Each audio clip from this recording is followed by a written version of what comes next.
Hi, I'm Mike. I'm Scott. And I'm Mark. We are your screen machine product support team, and here's another quick tip. In this tip, we'll be going over our Trommel barrel screen clamping tension style. So this is on a 612 Trommel. It'll be the same general style for our larger 621 Trommel as well. The cables will just be a little different length, and the barrel obviously longer, so have more of them. But this is a pretty standard setup on our barrels, and I wanted to go over how the screens go in there, how many of them there are, and how everything tensions on there. Very, very simple system. This is our quick change system that we've got on this unit.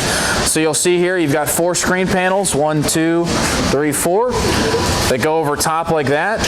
On either side, you have 4 of these hinge clamp bar styles here, and then you have these cables. So for each screen, you're going to have 4 of these cables.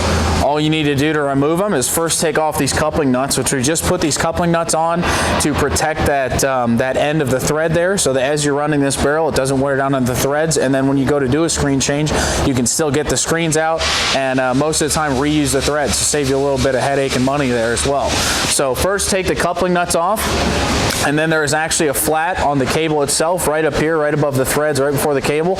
You'll hold that with a wrench. Then you've got a jam nut down here, or a nylon lock nut, excuse me, down there.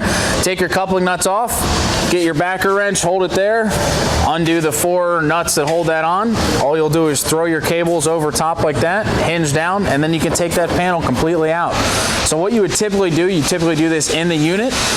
So you'd throw those cables over on both sides, take your panels out, put your panels in, put your cables back over, tension them up, and then roll the barrel around in the machine till these are on the top side, and then you do those. We have the barrel out of the machine now because we're finishing this machine up for assembly, so it's a little easier for us to do it this way if we haven't put the barrel in yet.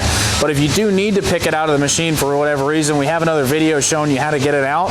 All you need to do is take out that brace in front, and then there's actually a pick point right in the middle of this rib where you can actually get onto and pick it up and get it forward and out of the barrel. But very, very simple system here. You've just got the cable lock quick change system. If you have any questions on doing that, just give us a call.